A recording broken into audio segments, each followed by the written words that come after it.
What's up, guys? Welcome to the next edition of Saturday Night Sports.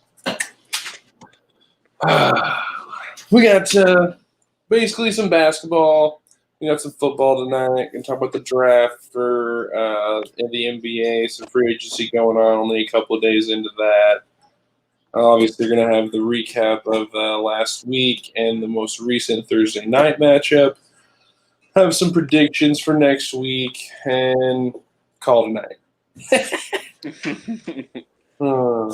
So yeah, I'm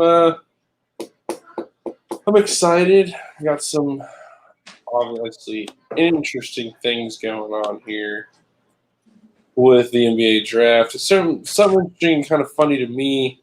LeBron, I guess, in the draft, I would say, in free agency, kind of has gotten some help, but on the other end of things, when it comes to the draft, there's a lot of things going in for teams who are going to, what are you going to hit? What are you going to do?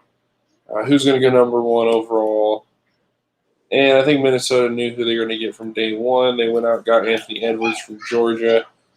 I watched some of the kids' tape, and I don't know. I'd put him up there with one of the most explosive players to come out in some time. Obviously, we just had Zion, but I think this kid could easily be better than Zion. Well, if he gets a better, better chance to play more games, maybe we could see. This is also true. This is also true. Yeah, he's very quick, and when he makes a decision, he goes for it. He doesn't hesitate. He goes with it. Yeah.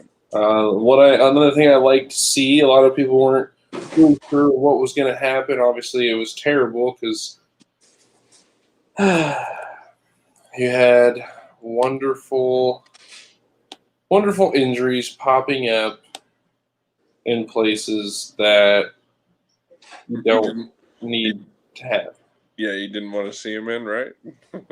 Good old Klay Thompson tearing the old Achilles, done for the season. Not good. Hurts that team. Hurts the team big, but then here's my thing. I think that it's going to help the development of the younger people, and I think it's going to help the chemistry with Andrew Wiggins coming in to the system and playing with Curry. I think with the addition of Wiseman here at the center position, a lot of people weren't sure and this and that. I watched the kid in the games that he did play at Memphis last year. The dude's the real deal. He's going to be really good. So I'm very excited to watch him play. You put him with Draymond Green, kind of that, gadget, jack of all trades player. That's only going to help the development. Now, when you get into the third pick, we go to that man, Michael Jordan, running the Charlotte Hornets. Oh, man. I love it. I love what he did. He went and got the guy that he wanted based on what he saw. And even though the baggage was there, he doesn't care. He went and drafted LaMelo Ball. Yeah, I think it was a smart pick. He, just brought in Gordon Hayward. You already had P.J. Washington there. There's already pieces that were there that just needed a little bit. And Scary Terry also. So, you're looking at this Hornets team coming in from last year to this year, just through the draft. They're already looking immensely different. So, signing Hayward to a big contract. This team's looking, finally like they're really, for real. At least the front office is really putting forth the effort to pull in the right people, I feel. Yeah. I'd say Michael is he's definitely got the ship going in the right direction. I've been very happy to see that, most definitely. I'd say one of the most interesting picks on the night, from what I have heard news-wise following the draft, was obviously the Bulls pick at 4. Got the small forward out of Florida State, Patrick Williams. Which is interesting because he was a freshman and he didn't even really start a game. Right. So but he's 6'8", 225. Like, he probably has the build. I mean, he's not the only freshman to get drafted in this draft.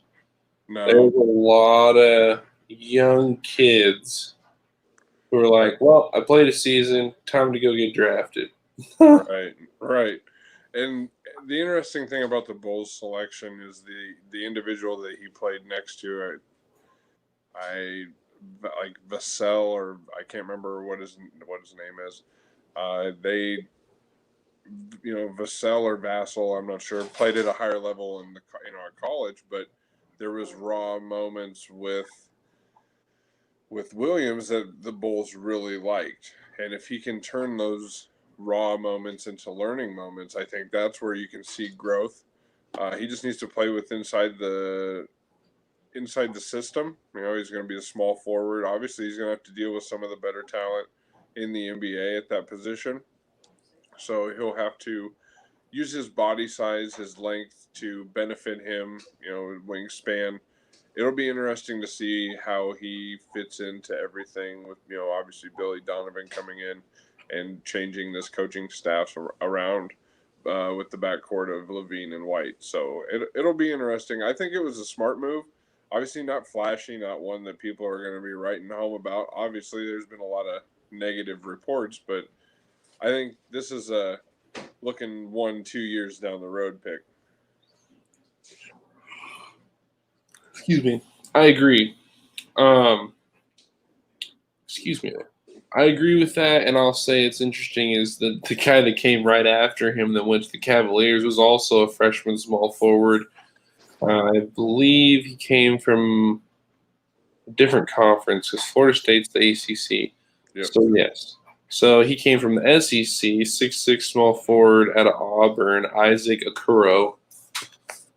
Interesting there. Obviously, Cleveland's been in rebuild mode since LeBron left and trying to get some pieces. It looks like this kid's actually a pretty solid pick. We'll see. Obviously, you got a lot of weight and things to deal with being in Cleveland.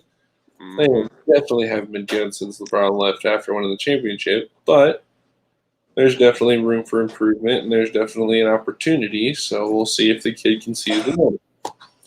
When you look at Atlanta, they made a smart move, and they went and got a center from USC to kind of build some big man quality in there, which is what you needed. I mean, you have the young scorers, you have the talent, and you just got to get that big guy in there to kind of do something with it. Yep. Looks like they got a point guard in Detroit, Hayes. Looks like he's a European player from France. Nice. That's another thing. These Euro players in this draft. There's plenty of them. Yes. It was deep. It was a deep draft for the European leagues in the NBA, which is good to see. That means that there's more recognition of the game outside of America, which is good for the brand. Broadening the amount of individuals in the pool that these scouts have to look at is all that much better. And it's going to make the game all that much better. Which is what you want. Yep. And it was the Pistons were 11, correct? They were only number 7. Excuse me. Okay. Number 8 actually was one of the guys that I was watching out for. Obviously, one of the bigger names, but still someone to watch. He came from one of those small schools. We kind of had a guy come from Davidson. His name's Steph Curry. Well, we just had this guy, come from Dayton now, and his name's Obi Toppin. Yep. Got drafted by the Knicks, put with R.J. Barrett. We will see. This kid's also, honestly, a highlight play waiting to happen. Very explosive, dominant player. So let's see if he can transition over. Obviously, it takes everybody a minute to get accustomed to the pro level at any sport. So we'll see how long it takes him to do that. But I'm hoping he can get in there quick enough and kind of help RJ. And maybe we'll see the Knicks kind of start to be good again. That's always good for the game of basketball in my mind. Yeah, it definitely helps. Oh, yeah. Washington drafted, again, a European player, a small forward from Israel. Then you had the Phoenix Suns getting a power forward from Maryland. This is another interesting pick. See, this is the thing that got me is you had some of these European guys come in here early. Some of these freshmen come in and kind of take over and get these early picks. And it really allowed one of the gems in this draft to kind of slide farther than a lot of people were anticipating. And unfortunately, in my mind, he was a top 5, maybe a top 10 pick. No doubt. No doubt on that. He just, great player. Great player, explosive, takes care of the basketball, and does things you want. So yeah, the Jay Smith went to Phoenix. Then you had a shooting guard, Vassell, go from Florida State, go to the Spurs. That's all of this happens, and Halliburton from Iowa State falls to the Sacramento Kings at 12th. Yep. The fact that he fell outside of the top 10 blows my mind. And that's what I'm saying. These Euro players is really what allowed that to happen. Yep. Now let's see if Sacramento can do something with it. Yep. But this Halliburton's good. He's been good, and I'm hoping that I hope his game can transition to the pro level because he looked damn good for quite some time here at Iowa State. Oh yeah, I agree with that. I was very happy and pleased to hear that Iowa State put another prospect into the NBA, which is exciting to hear. I think he's a really good prospect to go into the NBA to transition. Just his game, there was moments where his game didn't fit the college level. Like I don't want to say that it didn't fit, but I felt like he was ready to make that transition. And that's, I feel like, probably the tension maybe that I saw when I would watch the games. Maybe it wasn't tension. It was just, I think he was ready for it. So I think this is a good moment. I think he's going to get a lot of playing time going to Sacramento. There's plenty of opportunity and room for improvement, obviously, in that franchise. So I think it's a solid pick. Absolutely solid pick for the Sacramento Kings. Really a good statement, to their fan base. Maybe it's time for a different direction. Right.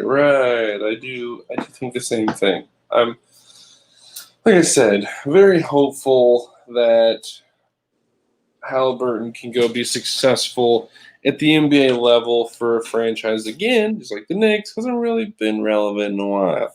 Yep. So let's see how that is. Moving forward, obviously, to get back into the free agency type of things, we've had all sorts of movement. We have Dwight Howard saying he's going to stay with the Lakers, and 75 minutes later signs a one-year deal with the 76ers. What's going on here? I don't know. I don't think anyone does, but the players and their agents. It's nuts. You had Montrezl Harrell obviously flipping over, going from the Clippers to the Lakers. Wesley Matthews jumps from the Bucks to the Lakers. Rondo left the Lakers, went on, I believe, a 1 or 2 year deal to the Atlanta Hawks, which I think is huge for Trae Young's development. I think Trae Young gets to play with one of the best point guards in the game, and I'd say in the modern era. I have to put Rajon Rondo up there. Just his ability to take over a game and basically just take care of the ball. Just take care of the ball, get impact plays, and at times say, I'm going to guard this guy. This is the best player on the team, but I'm going to guard him. He did it in this year's playoffs. Like it's great to see. Yeah. I feel at this point through free agency, what the Lakers have retained, I feel like the Lakers definitely position themselves. I feel this team looks better than last year's team. I think the Clippers have a chance. I think the Clippers could be better with Montrezl Harrell leaving. I'm not a big fan of Harrell personally. I don't think he was a good fit. I think they could do a lot better. So I think that's a good thing for the Lakers, good thing for the Clippers. I would like to see this Clippers team make one good move to really solidify the backcourt, and you're almost guaranteed a LA type of showdown somewhere in the playoffs. Who knows? So, I think it's going to happen at one point in time or another. It'll eventually happen. It's just kind of a given at this point. Yep. There's the star power you have there. Some interesting thing too. You got Dennis Schroeder coming over in an interesting trade, shipping out Danny Green. Danny Green then gets traded from the Oklahoma City Thunder to, I believe, the 76ers also. You have Seth Curry getting traded from the Mavericks to the 76ers. So Doc Rivers is over here building something in Philly. Not 100% sure on what we're going to see, but he's putting some talent together, and he's putting some shooters together that if they get hot, watch out. Yep. Well, they're going to play defense, and that's the thing with Doc Rivers' teams is they like to build everything off of their defense. So it'll be interesting. It's already looking like he's bringing in the right players to build his type of system in Philadelphia. There was already a good system there, so it'll be really interesting to see what that Philadelphia team morphs into as the season begins, which is really right around the corner. It feels like as fast as everything's been moving. So it'll be really interesting to see how everyone jumps into their roles. All these teams are all mixed up, so you have guys moving around to new cities, and it's going to be really fast transition time. So it'll be interesting to see who jumps out of the gates and who falls on their face. I agree. And with that being said, we have our good buddy here, the Hogzad. What's up, guys? He is here. He has come to join us this evening, which is always What's up? Always nice to have you. Thank you. Yeah. We're just talking some basketball here. Just talking about some free agency, a little bit of the draft things. Just kind of, hit a couple key topics, and now we're just kind of breaking down what we're seeing and what's going on in free agency and how things are kind of shifting and how the 76ers kind of went from what's up to what's not up. No. Kind of like his camera. But overall, I don't, and I think the other team, I think the really, and maybe no one's talking about it because we haven't seen much go back to this team. Milwaukee. Yep. What, how are you guys having such a hard time selling people to come play in Milwaukee with Giannis Antetokounmpo? It just blows my mind right now that, yes, I get it. I agree. LeBron James, yes, is in LA and he has relationships with people, but how I don't know. I guess as a business person, you have such a great piece to just sit here and shove down people's throats of, hey, look, I can sell this to you. But I feel like there's no selling of this. I feel like they're going to let Giannis down. Giannis is going to leave, and Milwaukee is going to miss out on a golden opportunity and return back to what they were. What makes you think that? I mean, honestly, listen. They kept Pat Connaughton on a 3-year deal, $16 million. Yeah. I kind of see what you're saying. I do agree in a sense. I mean, you don't have a lot of people. I mean, you had Gordon Hayward opting out. You had all these people who were available. You had Avery Bradley leaving the Lakers. You had Jay Crowder on the move. You had,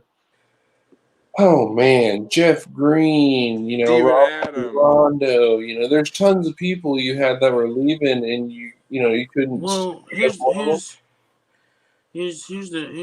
best thing, right?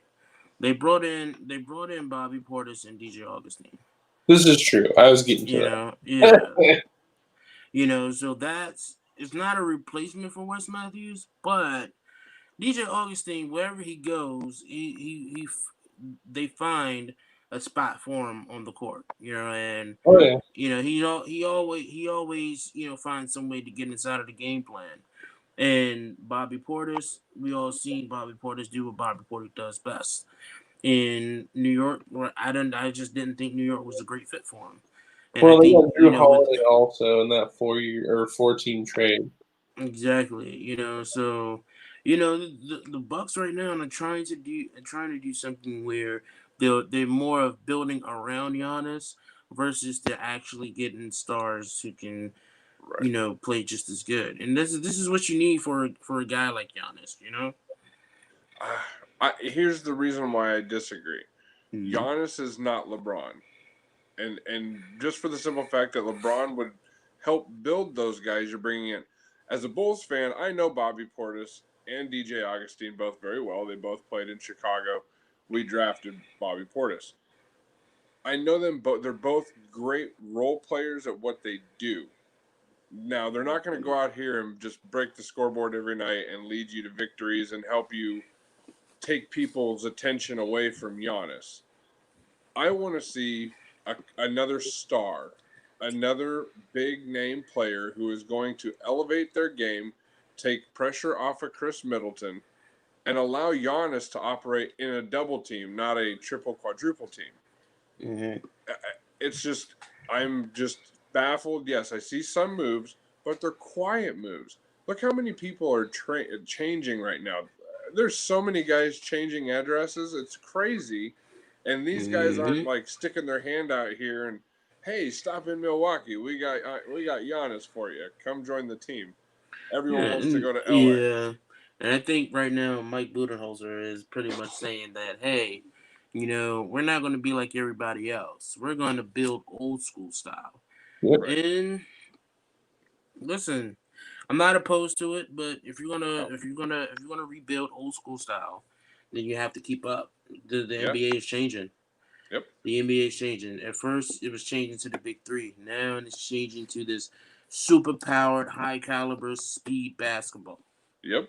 Yep. And if you put Giannis with a couple of high powered speed, you unleash his speed, and there's no one in the Mm, game at his position that's going to guard him. yeah, I mean, you've seen the Heat. The tremendous amount of speed that they have, along with their defense. In the finals, despite them losing, but Yep. the game is changing. Yes. Fast pace, up, down, up, down, up, down, up, down. And whoever plays a little bit more defense than the other, that gives you the edge. And if you can be physical, that equates to defense, and that'll change it. Again, we're talking about physical. Put Steven Adams and Zion Williamson together. There you go. Again, front offices making the moves to bring what's best in their unit out. The physicality of those two is going to be hard for West Coast teams to deal with. You're I talking agree. Western Conference guys. They like to run and shoot and be free with no physicalness. These guys are going to bring a physical game from New Orleans. I think it's going to be exciting for those fans. I I agree. like it because I totally agree with it. I think New Orleans is going to be one of those teams you need to watch for this year because of that fact that Steven Adams just brings a whole nother realm to So a basketball game. while we're talking about the free agency, right? Have you guys talked about Gordon Hayward yet? We touched on it. Yeah. So a lot of Celtics fans are in an uproar right now, and I'm like, listen, because at one point they picked up the 5th year option from what I've heard. The Celtics picked up the 5th year option. Then they turn around and you know he declines it and say, "Hey, I'm good. I'm okay." Mhm. And honestly, I think what the issue is, and I'm a Celtics fan, and I've been watching this for a while, and I've said it in the beginning, is that two things is going to happen. Um, Gordon Hayward is not going to like how this team has revolved without him. Mhm. And they have. So with Jason Tatum, he risen to the top. Jalen Brown, his stock level went up. Even Marcus Short, Stockton went up. Yep. And you just need somebody that's down on the back end of the court. Down the center and power forward to pick up the slack. And that's where the downfall was for the Celtics mostly. They didn't have any guys who had a big body in the paint to get those rebounds. But with Gordon Hayward seeing that his skill is limited with the players that is on his team, he wants to become the star, and so that leads to the Pacers. And so I don't like it, because it's like, if you wanted to leave, all you had to do was say so. Right. I will say it's kind of interesting. Speaking, you said your team, Boston, there had such an issue rebounding. Well, that would explain why they just signed Tristan Thompson. Then Exactly. the man who has played his entire career in Cleveland decided he wanted to leave, and he actually averaged 12 points, 10 rebounds last year. Yeah, the deal was for 120 million with the Hornets. So when I seen that, and I was like, wow, just think about it: LaMelo Ball and Gordon Hayward. Oh yeah, that's gonna be good. And Scary Terry. And Scary Terry. Yeah. PJ Washington. Watch Michael Jordan. Michael Jordan is slowly putting together these pieces finally. Yep. We had questions with Michael Jordan and Charlotte for a long time. Yep. Now you see that he's finally starting to get it. Yep. He's starting to get it from an owner's perspective. Yep. And now he's putting these pieces together. Okay? Watch and I out. tell people, watch out. The Hornets is going to be back to where they should have been with Chris Paul at the time. Yep. Back in the day, that was when I was a Baron Davis, Baron Davis, and those guys. David West, Pedro Stojakovic. David West, Pedro Stojakovic. Tyson exactly. So this him being with the Hornets, they went out to get him. They paid him 4 years for 120 mil, and I'm like, okay, you reached a little bit. But see, again, what you're talking about right there. Michael went out and got the guy. He did. Gordon overpaid, just that moment, and he's overpaid. Like, "Boom, that's okay." He said, "Oh, you want a checkbook or you want a check? How much you want? Yeah. Oh, 120. Done." Paid. I think he overpaid, but it's possible. I mean, pretty much they gave him what his option was for 1 year. His option was 34 million. Yep. And they just times that by 4. You know what I'm saying? So, but honestly, here's the thing. I just hope, I don't wish any bad on Gordon Hayward. I like Gordon Hayward. I like his style. But he just has to stay healthy. Yep, I agree, 100%. Yep. So, real quick here, some little piece we put together. Way too early. Just to have some fun with it. This is what we got. So we were looking through the standings. And we're thinking from 10 on up, we're going to count 10 and go backwards. We kind of had a tie at 10 because obviously some people are going to say, what? But here's how I see it. Yeah, they're getting their stars back. They have the good role players. They're getting the stars back. So tied at 10, we got the Nets and the Portland Trailblazers because they just brought Melo back. So they're kind of just they're there. Portland's a playoff team last year. Can't take them out of it. And this is why. From there, you go to Dallas. Luka, KP. They're going to be pretty deadly here if those two can stay on the court. We already know. You go to Philly. Doc Rivers. They're building something over there with the pieces that he's bringing in. They managed to ship out Al Horford. They didn't think that was going to be able to be done with that contract. You got Denver. That team has just surged the last couple of years. So let me ask you this: who's your number one? We're getting there. We're getting there. I'm sorry. Can you start over? Start over real quick. Number 10. Start with number 10. Portland and Brooklyn are tied at 10. Portland and Brooklyn tied at 10. Okay. Mavericks at 9. Philly at 8. Denver at 7.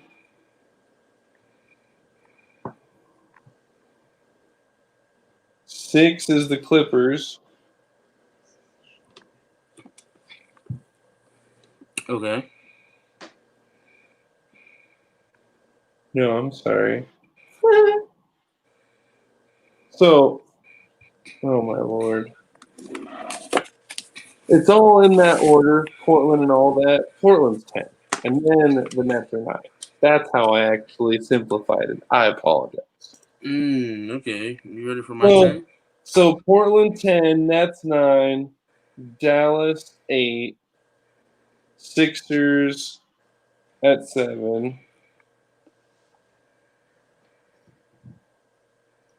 10, 9, 8, 7. 6 is Denver. Then the Clippers.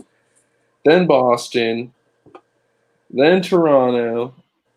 Then Milwaukee. Then the Lakers. Okay.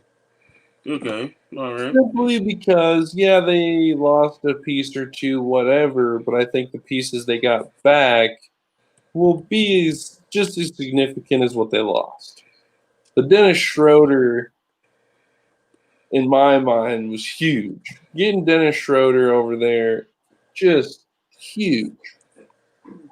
They're a better team than what they were when they had with the roster they had when they won the championship. Oh, yeah, and I think Weston Matthews is way solid at just being a scorer. You just need to make some shots. That's easy. Yep. I think it's a better Lakers team. And this is the only one that I questioned. I feel like taking Gordon Hayward away from the Boston Celtics drops them. I'm not saying out of the top 10, but I'm thinking maybe 6th. Right, maybe they flip with someone. Yep, I think that's big for me because I think that's going to be a big piece. Yeah, obviously he had injury issues, during his times, but I mean, he made a big difference while he was there, while he was playing. I agree, but I also think with the coaching of Brad Stevens and the emergence of Jaylen Brown and Jason Tatum, I think that those two they can either easily take over a game at any moment in time, and with their ability to do so, I don't think they needed that third wheel, so to speak. But yeah, Right. one of them was going to have a hard time fitting in. Right, So, and that's why I think the Tristan Thompson thing totally makes sense. Go give me some rebounds. We'll get you like 10 points a night if you give me 10 rebounds. Well, yeah, and Yeah. they grabbed Yeah. Thompson because the Pistons took all the rest of the big men. Nothing new. They always do that. Jaleel Okafor, Mason Plumlee, Dwayne Dedmon, Tony Bradley, those are all centers. Jerami Grant, Josh Jackson, and Isaiah Stewart, and they still have Blake Griffin. I guess they're looking to trade up. Man, they're holding all the big guys, so every team has to go through them. Holding hostage. Too funny. Well, speaking of people holding things hostage, Uh-oh. it looks like good old Russ is holding the kitchen hostage because he was cooking on Thursday night again. Really? Was he cooking, or was it a frozen dinner that was microwaved and sold as cooking? No, I had to throw it in there. Honestly, Seattle pulled it out 28-21, took care of business. But my thing is, Arizona seems to have DK's number, but in the same regard, Tyler Lockett has Arizona's defense. Because where they stop DK, they can't stop Tyler Lockett. Dude, just phenomenal. I think the sprained AC joint in his shoulder and Kyler Murray's shoulder stopped the Cardinals from pulling out bigger plays. Yeah, I agree with that too. I watched him miss tons of throws that he doesn't miss. Yeah, I mean, he got slammed hard, and multiple. You could watch it all game, multiple times on camera.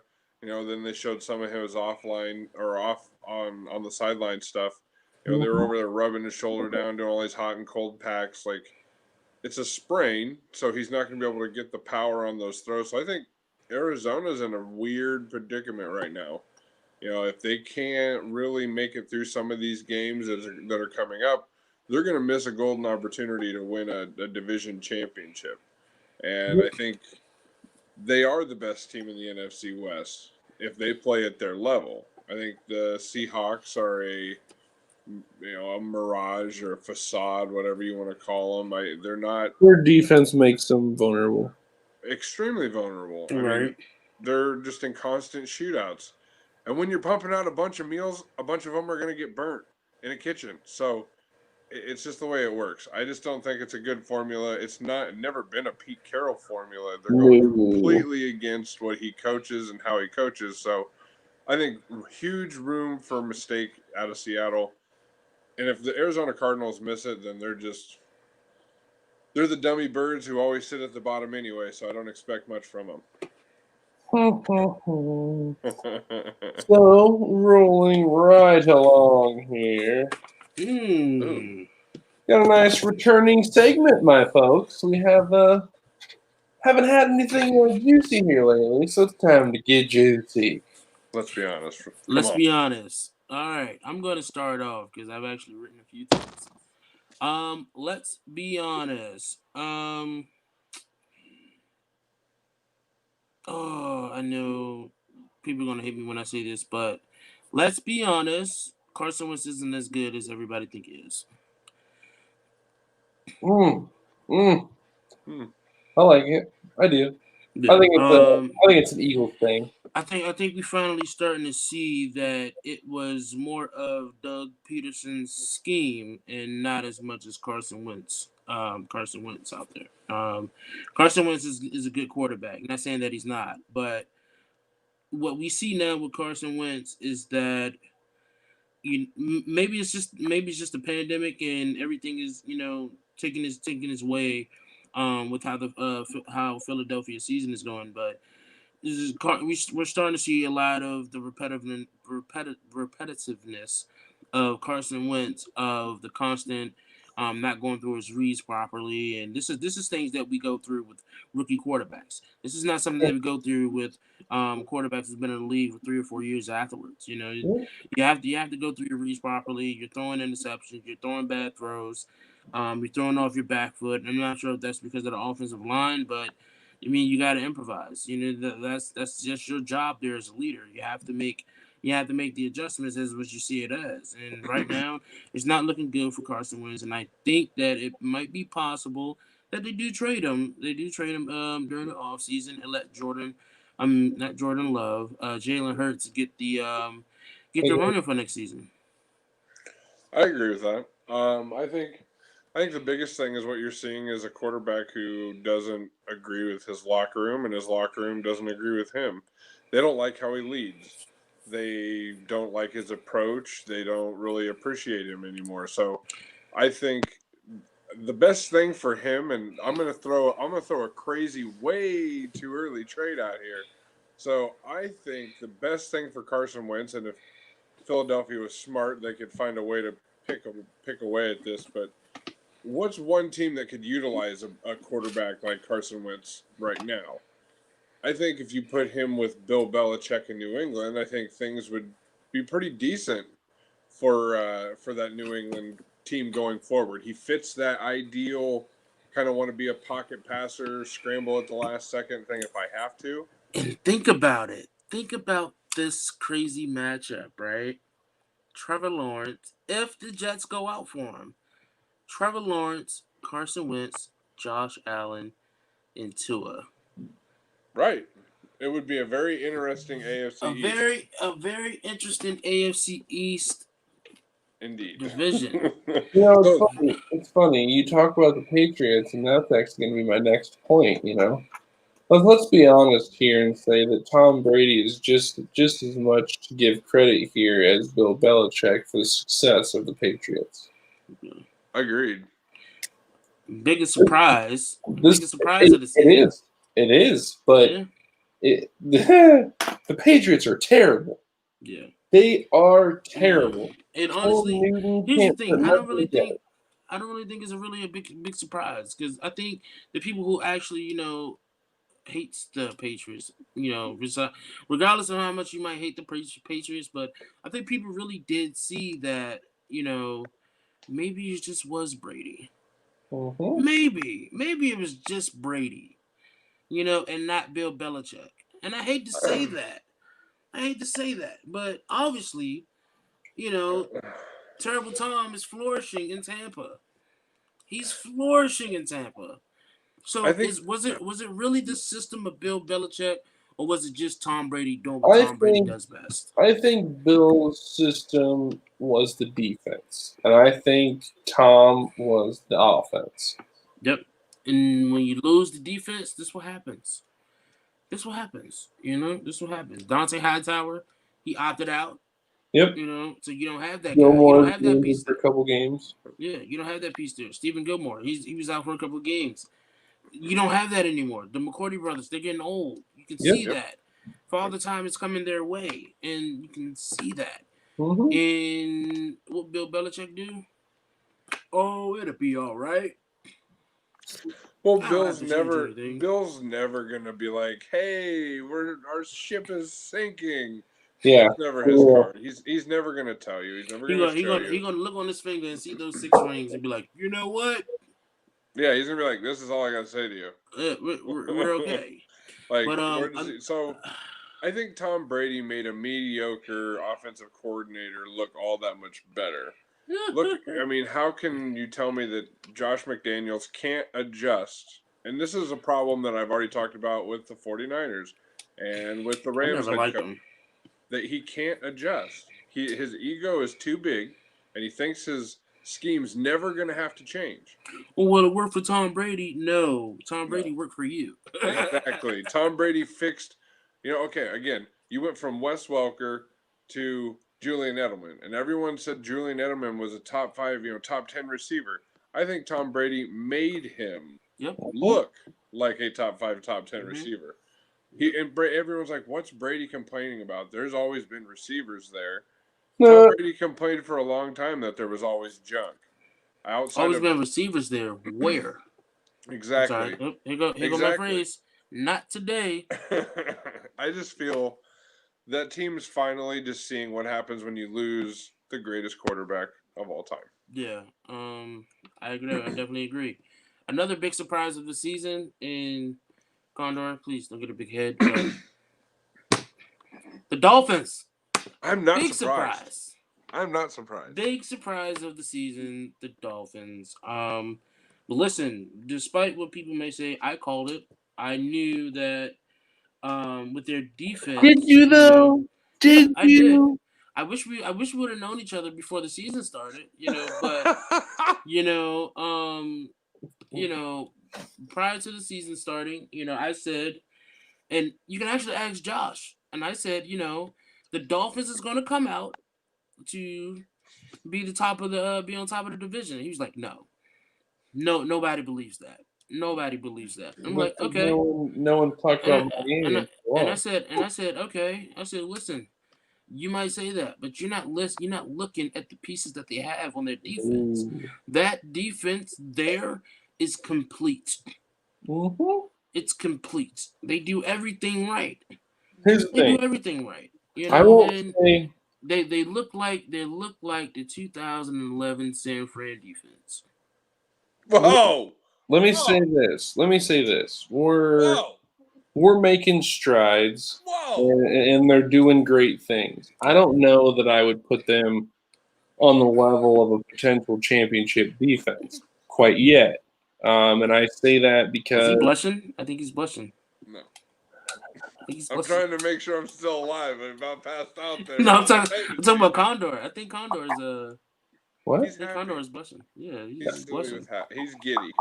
No, I'm just trying to find good words and not be overzealous about my point here, because I'm not trying to go out far left field. Basically, when it comes to B, is I'm going to give majority of the credit to where it needs to be given, and it's Brian Flores and Chris Greer. Yeah. Chris Greer showed before Brian Flores came in that he could be a good GM and he could draft well.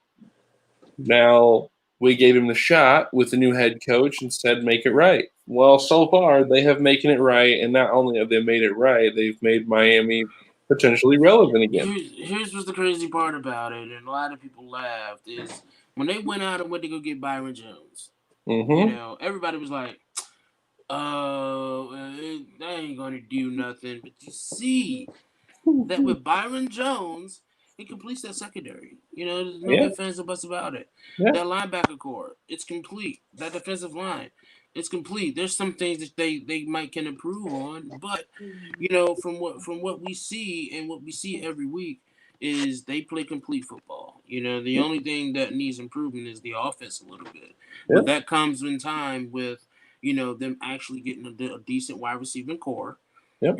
And Tua, stepping into what pretty much everybody expected to happen once Tua was going to get the starting position. So definitely this is for you, Condor. Big ups to the Dolphins. I called it in the beginning that they were going to be the running for the division. It's still early, but Did you? I did. You can actually ask Steve. So I'm gonna say it is not the biggest surprise of the season. I'm going to pat myself on the back here. The only one who can actually attest to this is the Dolphins fan. He, I watched this with him. Yeah, I remember we're gonna go 3-4 years ago. we're going back a few years now. So I remember having many conversations with this individual, and it wasn't so bright. The days were not so starry-eyed as they are now. And he remembers when some of his favorite players were shipped away. Tunzel. He felt that everything was falling apart. I still miss Tunzel, honestly. I feel bad the dude's down there losing in Houston. Like He'd be a great fit in this offense. If he doesn't come into Chris Greer's office and say, yeah, I'd trade me for that, I don't know that we're in a good position we are with the picks that we got for him. Like, we got some good talent with the picks we got for that guy. Yes, you did. And that's the biggest thing is we're capitalizing on the war chest of draft picks that this team has basically accumulated over the past season or two. Yep. And they're getting the good talent from it. So we'll get back kind of into that later. I actually have a nice little tidbit for the Bird's Nest later, Mm-hmm. Am I invited this time? It's about that defense. Am I invited? Yeah, we'll let the little piggy in. You can be let in this time. So here you go. You ready? Let's kick it off. Boom. The darn Raiders, man. They just keep winning. Here's my thing. If they beat the Chiefs tomorrow, I'm not sold. Well, if they beat the Chiefs tomorrow, do we worry about them maybe grabbing the division? No, because again, the Raiders have 3 losses. The Chiefs only have 2. Even with the 2 losses being to the Raiders, they beat them because of record. Right. Well, So then Kansas City has to play Miami in a couple weeks. I'm not saying we're going to win, but I think that's potentially one of their more difficult tests. I think that here's my thing with this game with the Raiders and the Chiefs. The Raiders have to come out and play a better game than what they played the first time because the Chiefs are going to be ready for it this time. Yep. Obviously, they're not stupid as much as my dislike for them I have, but I'll give them what they have. They'll learn. They learn from a division foe. They play them all the time. This is a huge rivalry. The Raiders are going to have to come out and play better than what they have. I don't think they're going to pull it out. I would love to see the Raiders continue to spoil anything in Cupcake Kingdom, but I just don't think it's going to happen. I really don't, unfortunately. So, here's the thing about the Chiefs, and a lot of people say, "Oh, the Chiefs are just the best team. They're just so darn good." And I'm like, are they though? No. Are they really? Did you really? But here's what I feel about the Chiefs and Chiefs fans. Look, you might be mad, but I don't care. Okay, so I like it. I think right now Andy Reid is starting to look a little bit like Bill Belichick. If it doesn't work, if it's not broken, don't fix it. Don't fix it. And you can see where they're passing by the skin of their teeth. He's like, hey, we might lose 3 games, maybe 4, maybe 5, but we're gonna go on to the Super Bowl because the NFL loves us, And Straight up. and I hate to be that guy. It's like because I was the same guy that says, "Oh, the NFL just loved the Patriots."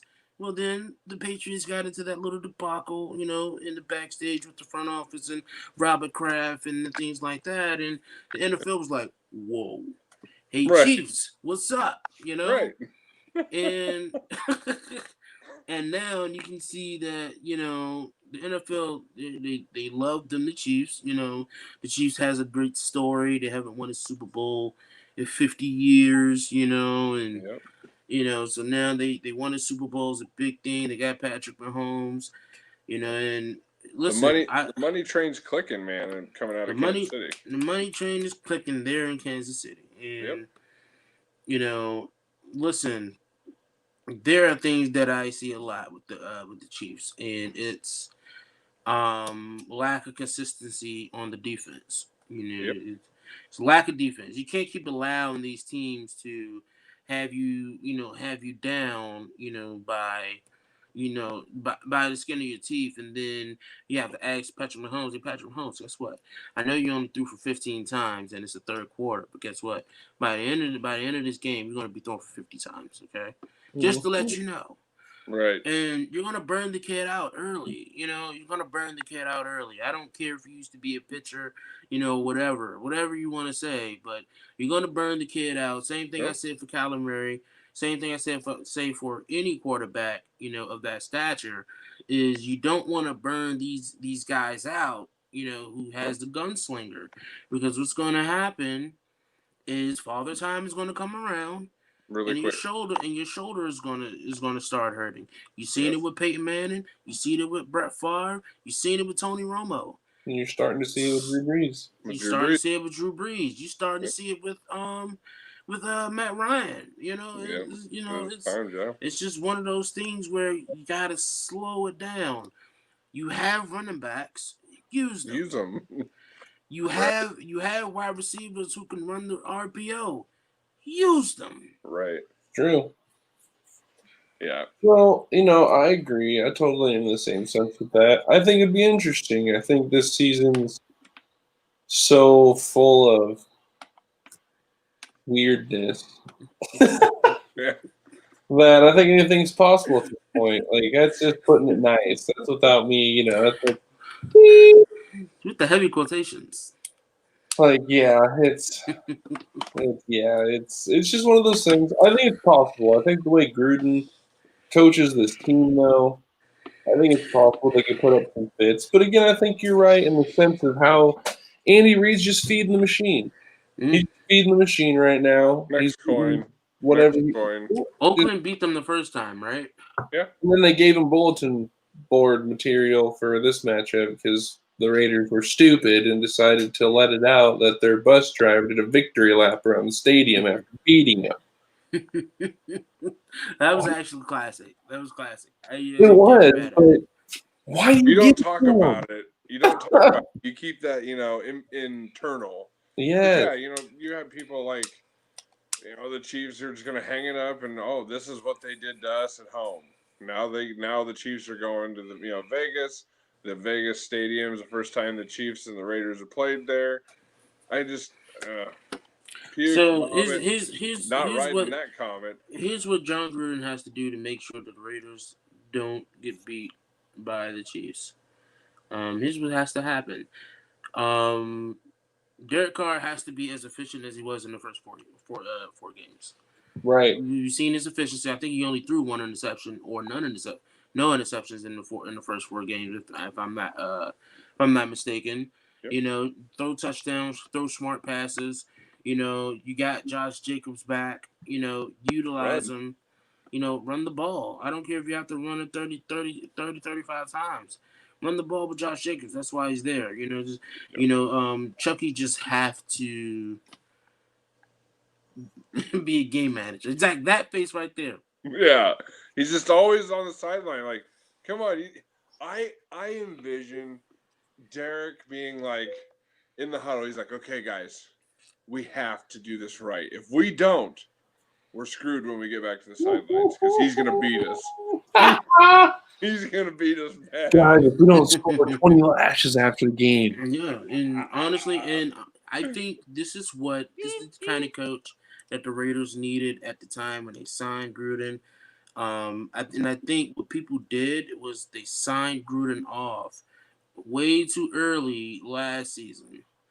They Yeah. signed him off way too early last season. They said we don't know if John Gruden will be a good fit for the Raiders just because of the Khalil Mack situation. And I'm like, guys, pump your brakes. Pump your brakes. John Gruden just came here. It takes time. Same thing that I'm saying with Rivera in Washington. Yeah. Pump your brakes. It's going to take time. Brian Yeah. Flores, pump your brakes. It's going to take time, Yeah. And right now, you see it now with the Raiders. You see it now with the Dolphins. They're on the rise. They're winning. They took the time, and now they're ready to win. So I think Raiders will win. My prediction is they're going to win by 2 touchdowns. Boom. I hope you're right. You know, If so, you're speaking gonna be our of, lucky little piggy on SNS. speaking of trending up and being patient with the process. RB Terrible Tom. The Jolly Roger, eh? Jolly Rogers. Roger. Yeah, I like it. All right. Oh, the Jolly Rogers. So, yes, we got good old Terrible Tom and Company taking care of business 46-23 versus Carolina. Woo! You see what happens when you run the football, Bruce Arians? You see what happens? You win football games. Yeah. And we all said this last Saturday. It just doesn't make sense when you look at the game that they lost. You see that Leonard Fournette they didn't run the ball at all. No. But when they have run the ball, you see. Yep. Every time Ronald Jones They gets win over games. 100 yards, This is what they win. Yeah. And that's key. I mean, use both of them. Get them both 50 to 60 yards a game. You have a little bit of power, a little bit of speed, and you're just going to keep the top of that defense wide open for Mike Evans, for Chris Godwin, for Rob Gronkowski, and all those guys to have their fun and make it absolutely a nightmare for secondaries. Yes, which is funny. Yeah. Because I said a couple weeks ago, before this all took place, or I should say before Gronk started really getting involved, I had told you a couple weeks prior, Albatross, when the Bucs had like a tough loss and they lost O.J. Howard and some of their other tight ends kind of just started getting injured. Mm-hmm. I'm like, watch. Tom's going to go to Gronk and be like, hey, I need you to catch some. Rewind button. And what's happened? He's just like, hey, Gronk, to the scene. Like it's back to New England days. It's crazy. But again, when you give Tom a run game, the dude will win. It's that simple. You give him a run game, he'll pick that defense apart all day long. And you gave him the weapons. Like if this team doesn't make it deep in the playoffs, it's a failed system failed year in my eyes. I think NFC Championship or bust, period. Yep. If they don't make it to the Super Bowl, if they don't get past the NFC Championship, I wouldn't say that that's a failure. Because at that point, you're guaranteed to say that the Tampa Bay Buccaneers, if you make it to that point, you were at least one of the top 4 best teams in the league that year. So I think. Really though? Honestly, I think they are. If Bruce Arians can just understand that the run will set up his love in the game of football, which is passing the ball. If he understands it, just set up his pass. Tom Brady will lead them to where Tampa Bay fans have been wanting to go since they won the Super Bowl in 2002. So I think this team is and can be one of the best teams in the NFL. The defense plays tough and they play smart in the right times. I think they went out and beat this Carolina team that we just watched give Kansas City, who everyone says is the best team in the NFL, which I disagree, but we watched a tough game between Carolina and Kansas City. And then we watched Tampa Bay come out here against Carolina, and they manhandled them. They took care of business. They played tough on defense. They played smart on offense, and they played big on offense. If Tampa Bay plays like that, they keep that blueprint, there's no doubt in my mind that they're going to beat. You put them up against Green Bay. Green Bay can't play games that are physical. They're soft. They're really soft. They're just not. No, they're just not that good. You look at the Saints. Who's going to push the ball down the field? I'm not sure. You look at the statistics on what that offense does, and yes, I'm keeping in mind that Drew Brees. Apparently, what I read is that Taysom Hill looks to be the starter. Right, but That's I mean, you read. look at the statistics, and was it like 33 of 35 plays called while he was in was a running play, and he was the ball carrier. So it's been one way or the highway with Taysom Hill. I just can't envision in my head, and even watching the 49ers Saints game, you saw it. Like the 49ers were like that best friend that you have, and you guys are like, let's go skydiving, and you don't want to let your friend down, so you go, and then when you get there, you're not going to jump, and your friend's like getting ready to push you out, and you're like, no, don't make me. That's the way the 49ers were with that game against the Saints. So let me ask this: Every opportunity to win and didn't want to do it. So let me ask this, okay? What do you think about Taysom Hill they making Taysom Hill as the starter? I think it's just them falling in their comfort level. They're comfortable with Taysom Hill, and they understand that Jameis Winston is scarred for life as an interception artist. He loves to throw the ball away, so they're going to go with what's comfortable to them, with a guy who's been there for 7 years, something like that. But how do they know that though? What? That he's about maybe Jameis Winston has changed. Maybe if they start Jameis Winston. Maybe if they start Jameis Winston, maybe we can actually see the Jameis Winston that we all know that Jameis Winston can be. And that is a no interception, 5 touchdown quarterback. Right. I think it's in there. He just unfortunately has to get the opportunity. And the Saints are. Sean Payton is not a gambler when it comes to his quarterbacks. He's just not going to do it. He's going to go with the guy he knows. And that's why Taysom Hill's getting it. Do I think it's the right decision? I hope that it works out. It's just they have to adjust their offense based off the height of Taysom Hill, and things like that. But I think Taysom Hill will fare out. I guess we'll see. I mean, it'll be something to watch. So yeah. But again, with these issues going on in New Orleans, you look at Carolina, not really sure what they want to do. Atlanta obviously is the underdog who you just don't want to play because they're going to give you a hard time. Tampa Bay should be there. Tampa Bay needs to just continue to take care of business, and they'll be there. I think Tampa Bay is one of the best teams in the NFL. You have Tom Brady. You're one of the best teams in the NFL. I agree. Speaking of, unfortunately, one of the best teams in the NFL, the Pittsburgh Steelers continue to win. I just want them to catch one L. That's all I need. One L.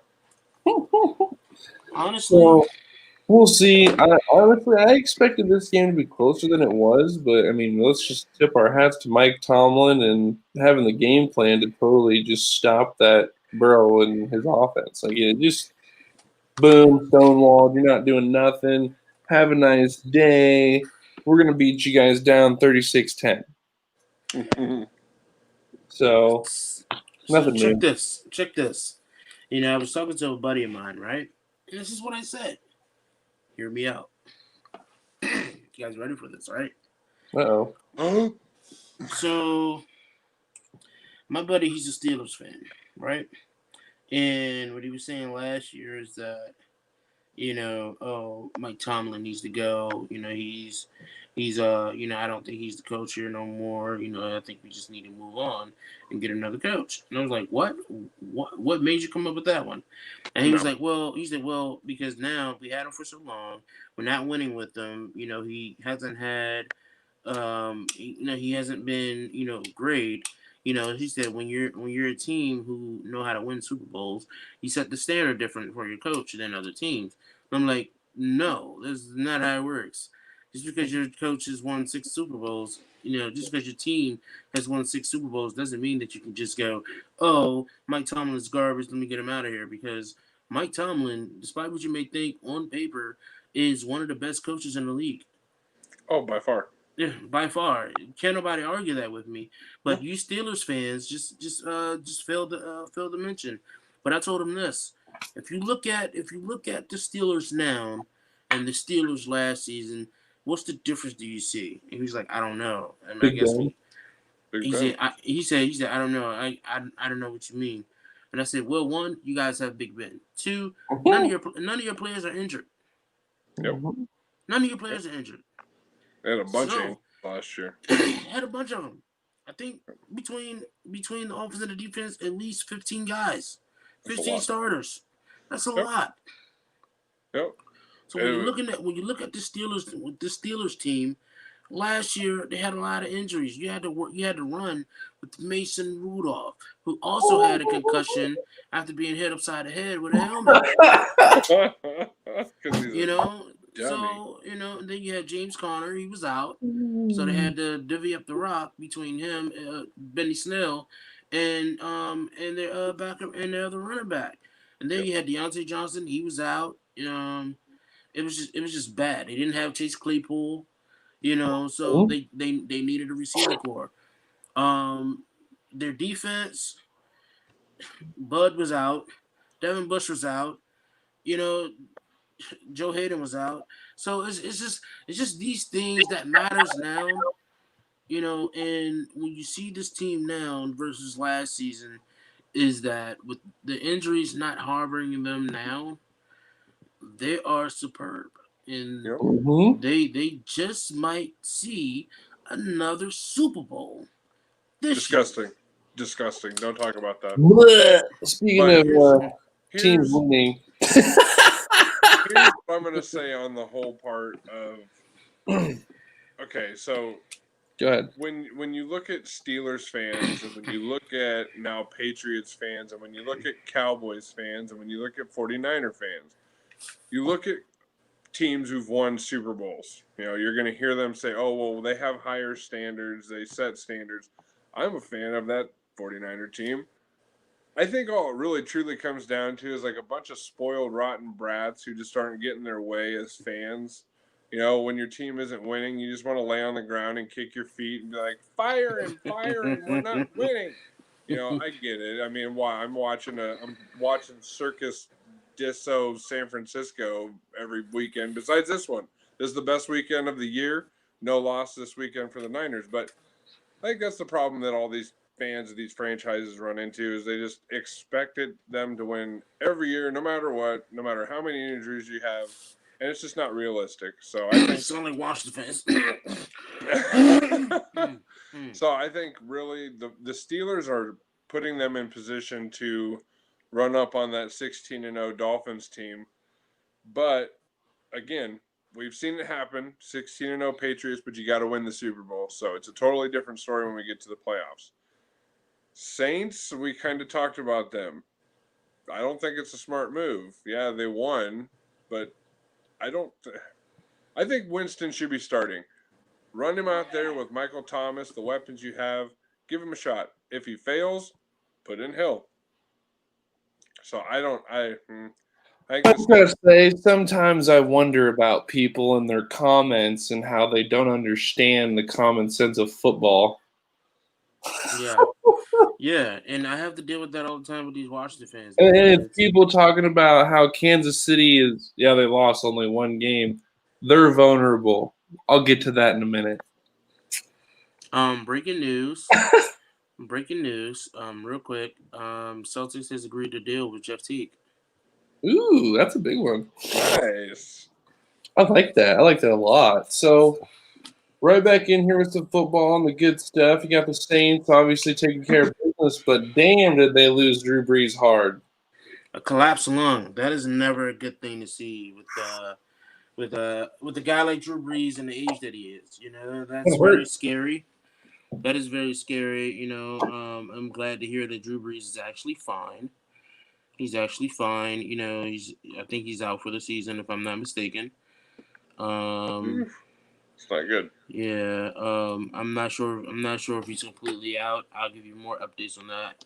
But I think what the Saints just need to do is just keep playing the same game that they are.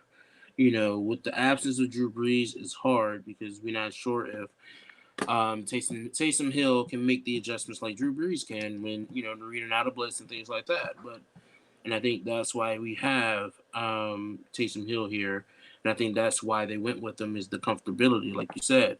And I think he'll be able to make the adjustments. If not, and I think he'll be able to use his feet. The kid is fast. The only question that I have is his arm. I think he has a streaky arm. Yep. And we'll see how that plays out. Yep. I don't know. I like I said, I would go with Winston. Yes, it's a risk, but maybe it turns into a positive risk. But I don't know. I just don't see. It's unfortunate. I think Winston would be the smarter idea. If he throws a pick or two with possibility, take him out. Put in Hill then. Then you change up to what you originally thought you were comfortable with. So the Saints, I think, are just making. The Saints are having issues right now, and it's because Drew Brees is looking vulnerable, and it makes the Saints all that much more vulnerable. So the Saints, I think, are close to either missing a window of opportunity or that window has already passed. I'm not quite decided on which one. I agree. Speaking of not quite sure what to think, Vikings are playing well lately. Dalvin Cook, that's why. Yeah, but also Justin Jefferson playing absolutely out of his mind. Yeah. That dude's playing great. Yeah, and then that kind of honestly helped Adam Thielen. You're opening up Thielen again. You're taking the double off him. You're like, do we double Justin? Do we double Adam? Pick your poison.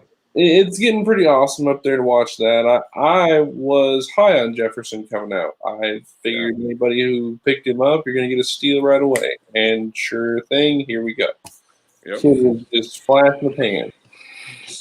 So another breaking news that just came through. I'm just giving everything right now. Drew Brees is actually headed to a short-term IR. Yep. He had multiple fractured ribs and a collapsed lung. He'll be back, possibly. He'll be eligible to return in Week 14 when they play against the Eagles. Also, Taysom Hill hasn't fully announced the starting quarterback yet. They're still trying to figure out whether or not they want to go with Winston or Taysom Hill. See him work. Yeah, there's some things. I think there's an argument internal. I think Sean Payton might want one guy and someone else might want another. I don't think they really know who they want to be the guy. I think people who brought Jameson are saying, hey, this is what we brought him in for. Let him play. And then there are people who are like, but we've had Taysom Hill. Why are we not playing Taysom Hill?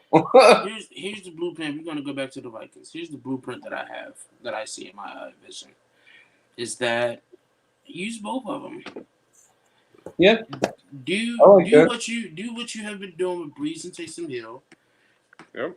You can start Jameis Winston officially, and just run those plays like you have been. Yep. With Brees, Jameis Winston still has some feet on him. He's a little quicker. He's a little more quicker than Drew Brees, so that gives you a little bit more speed with these two quarterbacks that'll be in. So you'll see what the Eagles tried to do with Carson Wentz and Jalen Hurts. Yep. I agree. Yep. And the Vikings, I feel like, again, the run game. Said this about Tampa Bay. CJ says it about Kansas City. When you run the football, it makes life through the air a lot easier. And that's what I think we're seeing with this Vikings team is it's opening up the two star receivers on their team. I think Adam Thielen is one of the best receivers in the league. He doesn't get talked about a lot, but I think both of these receivers are outstanding. Dalvin Cook has been just blowing the doors off of pretty much any defense he comes in front of, which I think, again, should be credited to that offensive line getting off the ball and just mauling defenders and opening up holes. And, again, good team play, playing physical. And I think the Vikings are just, sticking their thumbs in the wounds of the Packers and the Bears as they kind of flop around and can't decide if they want to be good or bad. I agree. Yeah, I totally agree. the Vikings right now, yes, they are surging. Listen, can't count them out yet, and I think that they're finally starting to get things rolling. As long as they keep feeding Dalvin Cook the rock, I think this team definitely has an opportunity to make something happen. But how many times are they going to keep allowing Dalvin Cook to bail them out, though? That's the question. I keep trying it. Again, But, if it ain't broke, then that will happen to you burning Dalvin Cook out. So look at the two teams the 49ers played in the NFC side of the playoffs, the Vikings and the Packers. Both of those teams are doing things that the 49ers did against them. The one team who really took, I think, the page out of the book the best is the Vikings. They want to pound the ball down your throat with Dalvin Cook. And then put as little pressure on Kirk Cousins as they possibly can and utilize two really good receivers to create separation. Agreed. That is what I think is the Vikings playbook. I love Irv Smith Jr. Love the kid. I think he's starting to step up into that tier 2 tight end scale. Yep. I see it. Just eventually. He's not there yet, but he's starting to get there. Yep. I like Irv Smith. I think this will determine whether or not Kyle Rudolph's job will solidify in the offseason. I think the Vikings try to get Rudolph to come back on a smaller deal. I mean, he's not really a top-tier tight end anymore. Yeah, he's got good hands. He's kind of like an Ebron. He's kind of like Olsen was, in my opinion, still was a little bit better. But you try to get him to come back. You have both of those guys, which, again, continues to give more options for Kirk Cousins when they want to go through the air. Don't put the whole game on him, but give him options. Yep, I agree. Moving right along here. Close your eyes, CJ. I haven't said a whole lot of things about. I don't really talk about that division at all because it's just so bad. It's a dumpster fire. But lately, when it comes to it, unfortunately, for a while, we were sitting talking about the Eagles being maybe the best team in that division. I said it. And the Giants, funny? They're I don't know. It's their defense. You know what's funny? And my brother just walked past me. Right? So, in the beginning, my brother said, just watch the Giants somehow to win the division. Just watch. Just watch somehow, some way. Yep. The Giants will win the division. And with right no now, Saquon Barkley. And right now, what it's looking like, they possibly could win the division. But right now, I think, listen, I'm going to say it. Joe Judge said, you know what? Let's stop playing games. Okay? Right. Let's stop playing games. I was about to go left, but let's play freaking football. Okay? Yep. We need to figure out what we're doing wrong. He tried Mark Colombo's way with the offensive line. Didn't like it. He said, hey, we're going to go with this scheme, okay? This is how we're going to do it. And you can see that the Giants has improved with the offensive line. Their defensive line is just by far nasty. It's... Man, they look like how Washington looked in the first two games. Yep. And despite how's everything going, their offensive line and defensive line is good. They just need to get everything else, going around them. and that's just the offense. Daniel Jones, listen, this is the problem that I have with Joe Judge is when your quarterback has more yards than your running backs this season. Just think about it. Daniel Jones is the leading rusher for the Giants right now. Sounds like Ryan Fitzpatrick last year. Yep. That's interesting. I mean, it makes sense though. Honestly, I think it's good for Dan, good old Danny boy. I think it's good for him to get that But exposure. I think it's a good experience for him. I think you're only going to see him get better. But I think are we though? I do. Hey man, they're the I do. only team in the NFC East right now on a win streak. They're 1-2 in a row. You're talking the Cowboys have lost. Yeah, I mean, I am not a Giants. No. Stop it. No. Just stop it. Just stop it. But I'm telling you. But yeah, I'm thinking it.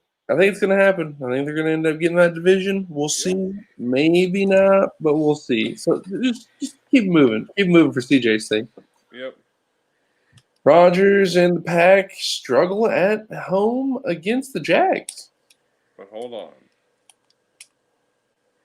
It's because I'm telling you, if you play physical against the Packers, they beat them. They fold. They don't like it. They do not like it. They're like, oh, my knees. Aaron Rodgers needs to get out of Green Bay alive. Yeah. I'm gonna go ahead and say it. Luton. I like him. Do they stick with him if Minshew is available? Here's my thing.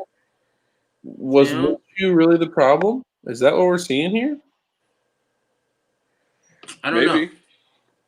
I don't know if Minshew was the problem. I mean, I like the kid. I'm not saying he can't play football, but this Luton kid or whatever, Luton, whatever, he comes in 2 games and the Jags have a chance to potentially win both those games.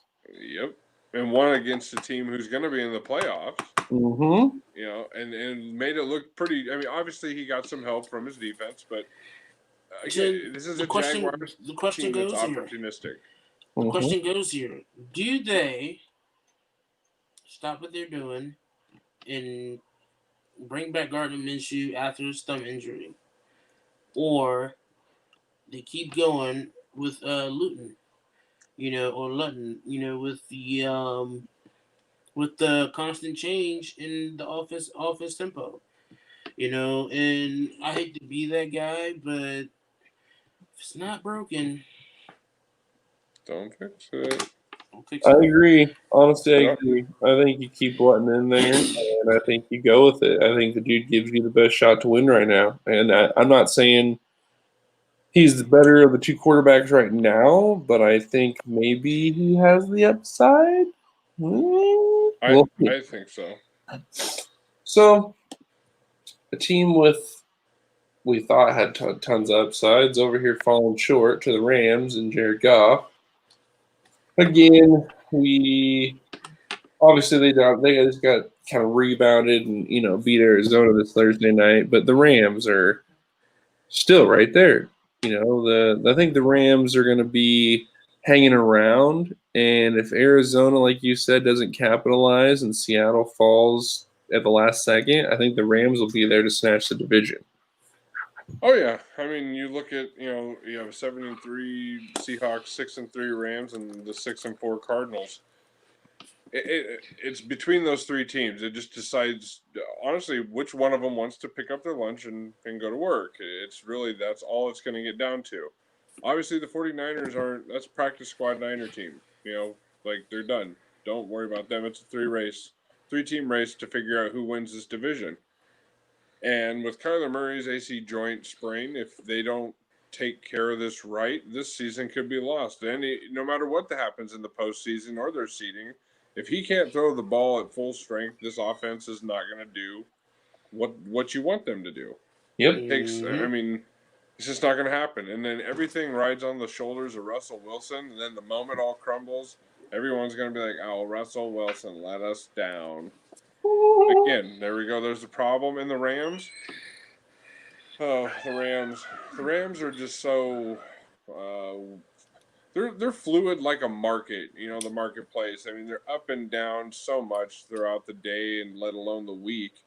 Who knows? Who knows what team you're going to get? You could get the team who comes out and plays against the NFC West strong, or you get a team who comes out and lays an egg. So I don't know who decides who wants to be the best team in the NFC West. I don't think any of them want to. I like it. I agree. You just have a bunch of good teams out there. You just don't have consistent play right now, and it's not consistent play as a whole. It's like consistent play from one unit that would fix the problem of the whole team. Yep. Yep. So that's kind of the thing we got going on. I think it's going to be interesting to see as the last couple weeks kind of keep going here. Does Seattle kind of hit that stride like we kind of saw them on Thursday night playing some defense?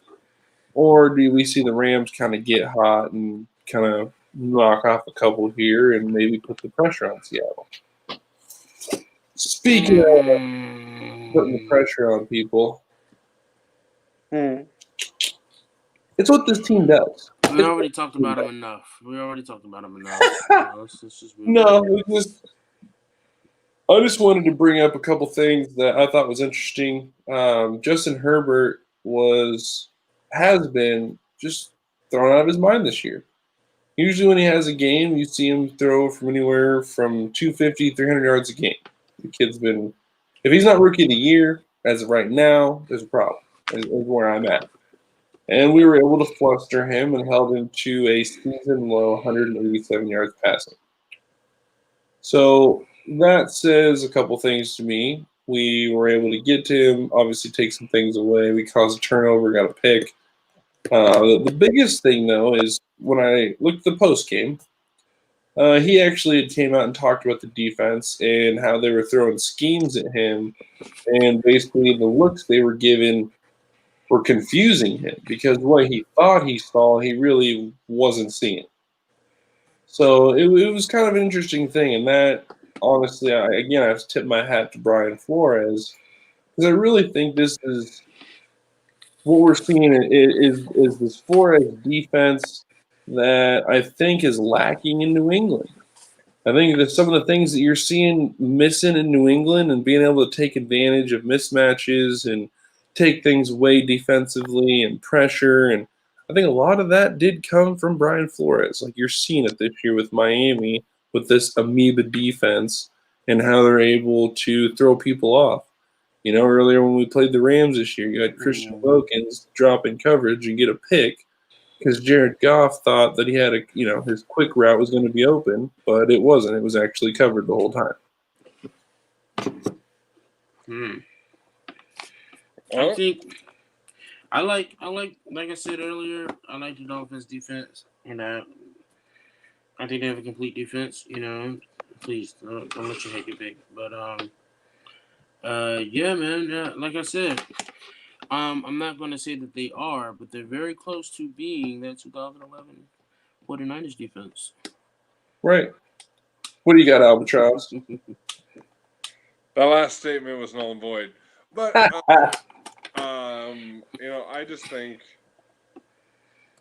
you're just seeing a product of the same staff and the same mentality that you saw at the end of last year carry over this year.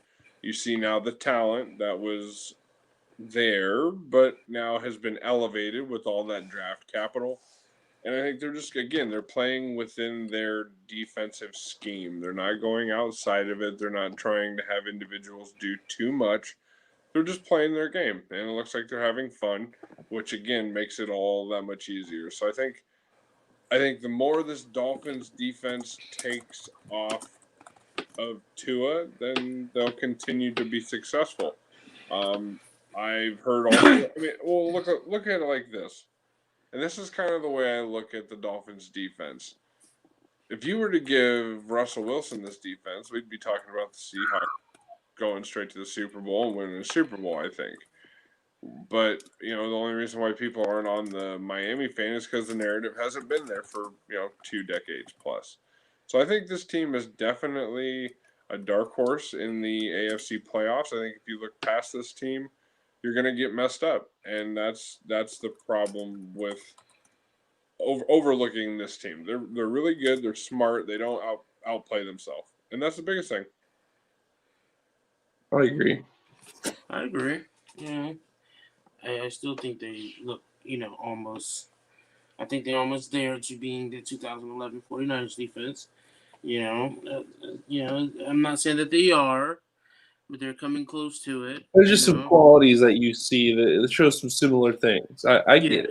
There's some things like that's why I hate talking about the Patriots. But that's why I bring it up. You just see how they run man, how they either press or give the space to read the quarterback, and how they're just able to kind of mismatch things. Like I see that week in and week out. They're always finding a way to exploit something that this offense doesn't have or they're not looking for. Right. So moving along, we're dropping the ball here. This is mine. I'll take it. I totally lost my notebook with last week's picks. So I don't necessarily know the update on who's doing good, who's doing bad, and who's in the cellar. So I'm going to do a better job with that. I got a notebook here. I'm going to keep track of everything's going to go in this, and we'll give weekly updates from here on out. So as of right now, I actually won Thursday night because I took Seattle and Albatross took Arizona. So he was down on that, even though I think up to that point he was Seattle on Thursday night. Right. We don't want to talk about that. Moving on. Do we want to give CJ that point? He said he took Seattle on Thursday. I don't know. Do we want to give it? I guess. Okay. He's such a nice guy. Okay. So I threw some interesting ones in here. Obviously, there's some big games going on this weekend. But this one was kind of an interesting one just because of the quarterback situation for the Saints. Atlanta, New Orleans. You know what? I'm going to throw it out there. Bold prediction time. I have Atlanta to come through. I think this would be a perfect time for Raheem Morris to step up while Drew Brees is out and, take advantage of it. I think the Falcons are going to get him. I think the Falcons are going to get the Saints because the Saints are so confused and bickering back and forth that they're not going to pay attention. And they're going to do what the 49ers did last year against the Falcons. And they're going to go in here thinking that there's no way they're going to lose to this team who's been getting beat up all year. And Julio Jones is going to win that catch to win the game, and Falcons run out of there with the win. I'm going to go with some home cooking in the dome. I'm going to take the Saints. Boo. Because I think no matter who is behind the center, I think Winston or Taysom Hill, I think that Sean Payton has the right game plan in place to utilize the weapons, whether it's giving Alvin Kamara the ball 20 times a game. It doesn't matter. I think the Saints are going to get that done. Pittsburgh, Jacksonville. And I put that in there because Jacksonville just kind of played, obviously, really difficult last week, giving people fish. Green Bay in Lambeau. They're at home this week hosting a Pittsburgh team. And it's just upset alert of the week, folks. I got Pittsburgh. There's nothing about the Jaguars right now. I think that they have the oomph to give them their first loss right now. That's my point, though. See, what if they're thinking like that? Uh-oh, I'm getting on it, folks. Call it now. Upset of the week, Jacksonville, giving Pittsburgh the first L. That would be amazing. I would love to watch it. Of course you would. Of course you would. Wouldn't we all? But you're taking Pittsburgh. Okay, I'll write you down. I'm going with the Jags. Oh! Wow. Man, wow. I dropped it like it was hot on that one. Yeah, you did. You really did. All right. Moving right along here. Tennessee at Baltimore. You know Tennessee's in trouble. Baltimore's getting this victory because Tennessee just doesn't know what the heck is going on right now. Uh-oh. He gone. Uh-oh. He gone. He's taking all the losers. We're going to mark that down now. Yep. Any team that No, loses. no. Oh, You he's don't get still to do that. there. He is there. Oh, no. We I can't am here. celebrate. I am here. Okay, I am here. Back in full effect. Okay, so you guys can see me, right? Nope. No. No. Okay. Well, I'm still here. Okay. All right. I'm just in the background of the background, but Hit a word. here's what I have. I have The black Tennessee. box is talking.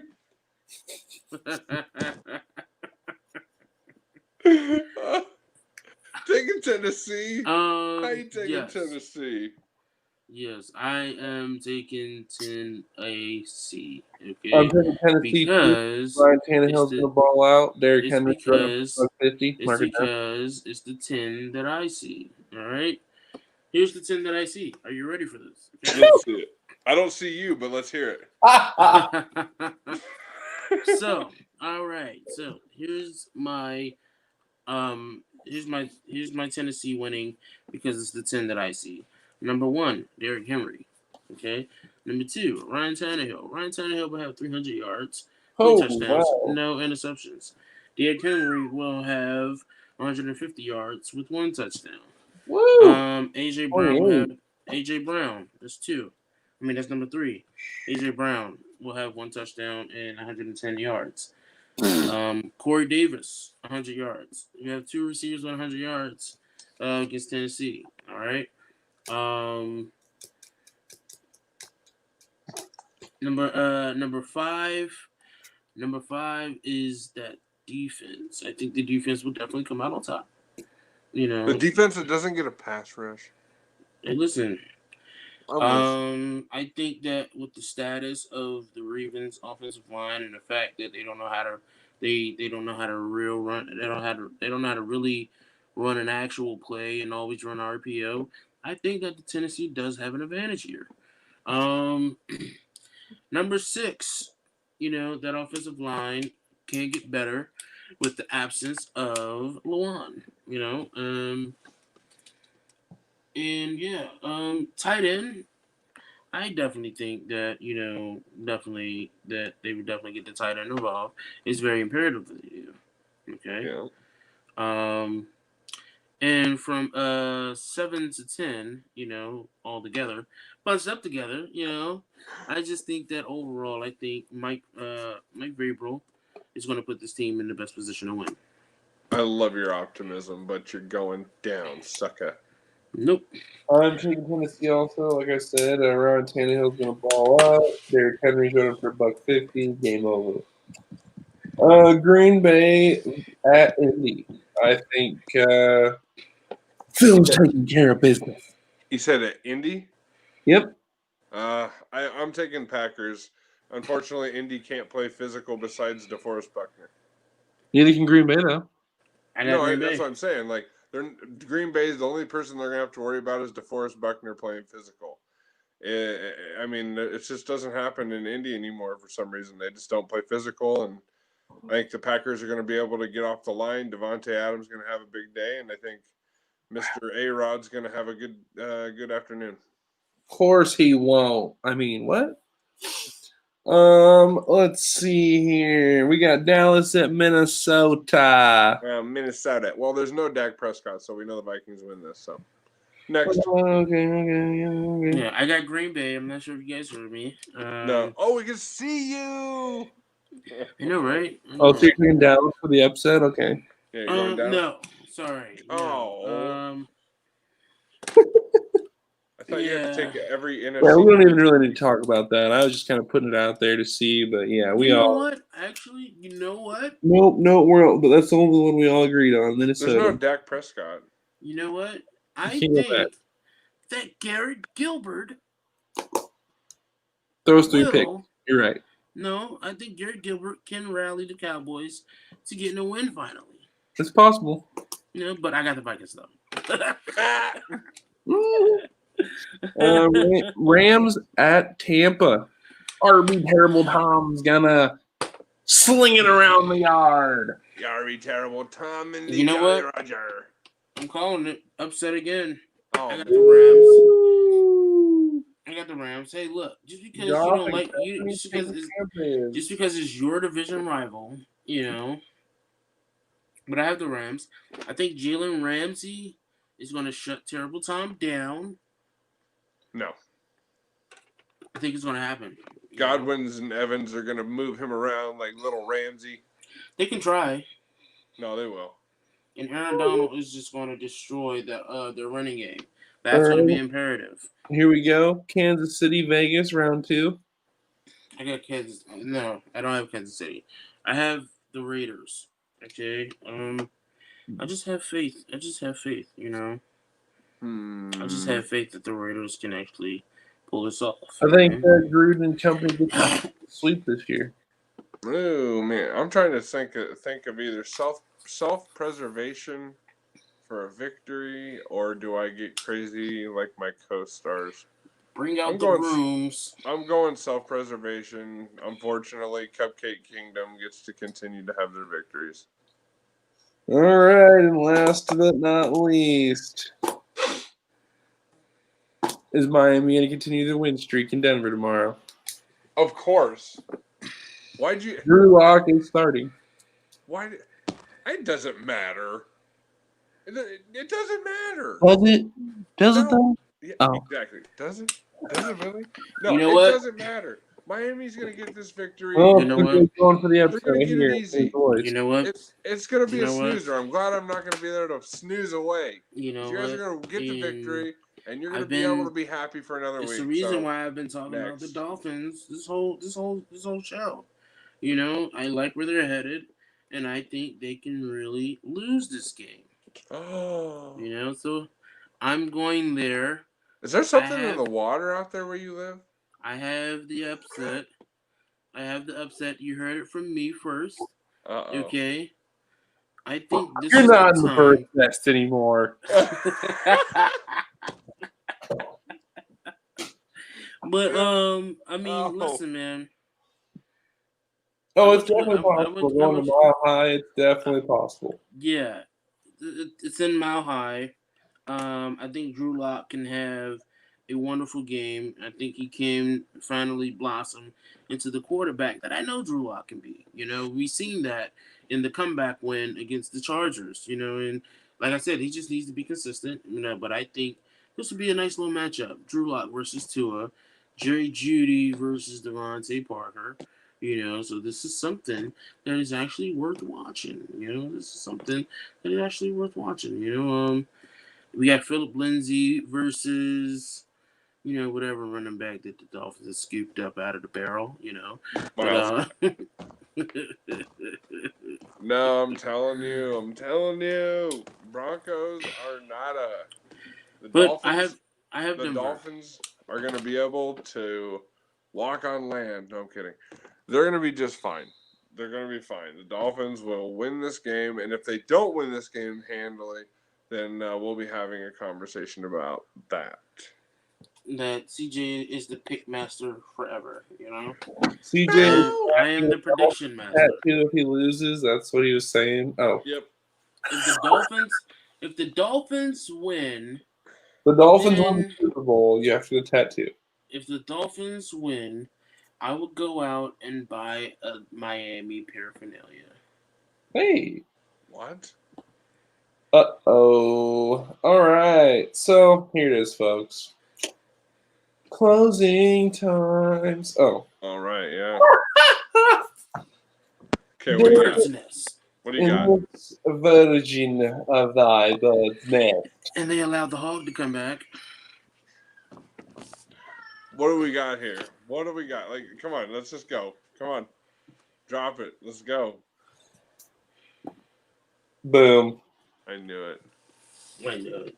Did you about fall out of your chair, CJ? Because I think I saw this paraphernalia being sent to you earlier.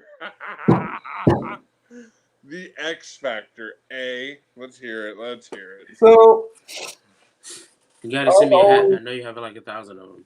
I've always been high on the guy. I've always enjoyed watching him. But coming out, obviously, the knock that everyone's going to say, I mean, me, myself, I will say it too, it was his knee injuries.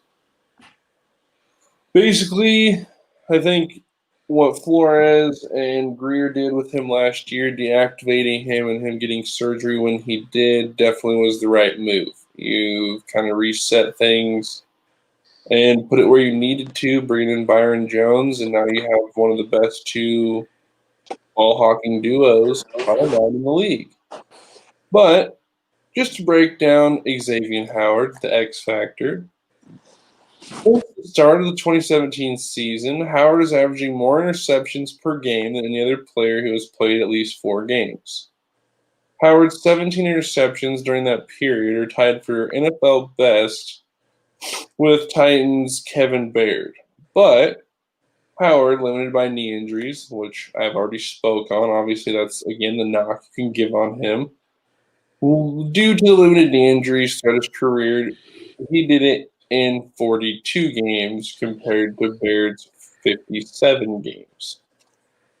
So nobody's really snatching interceptions quite like Howard, unfortunately, which brings up the surprise of why people are still throwing the ball at him.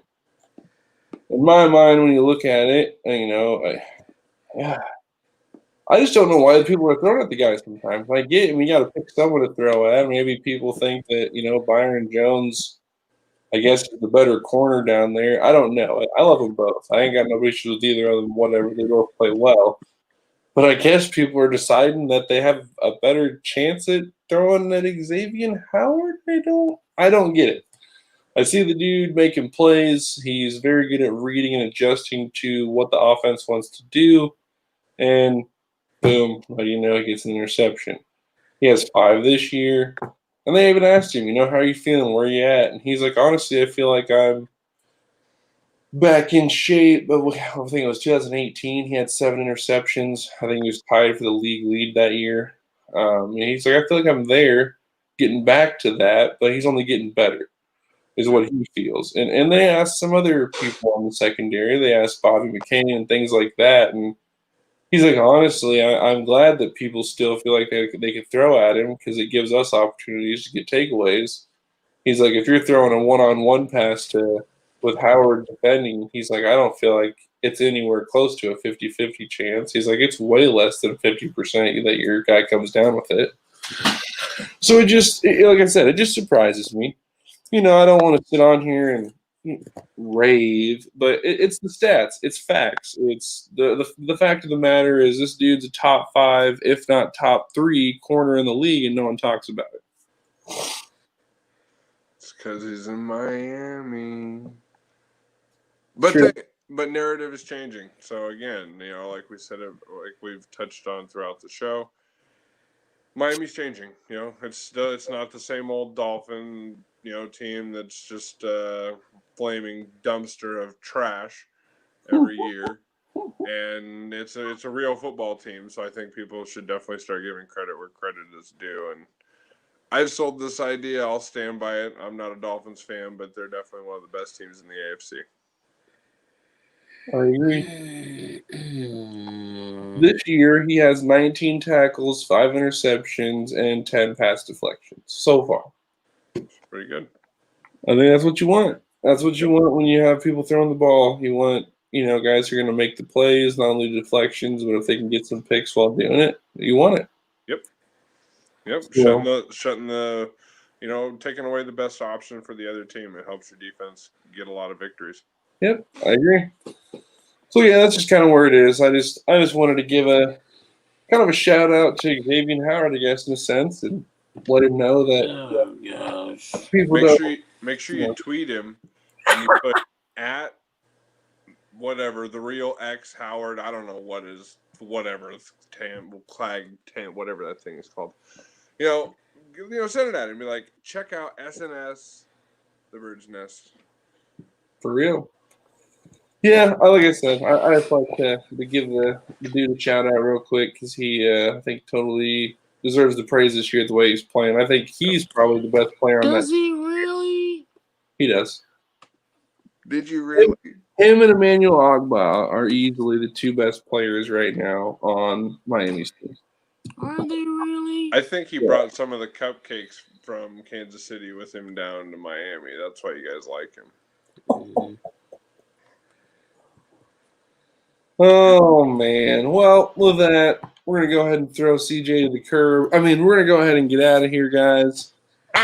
We appreciate you guys' time, Always. everyone spending it, watching us goons do things.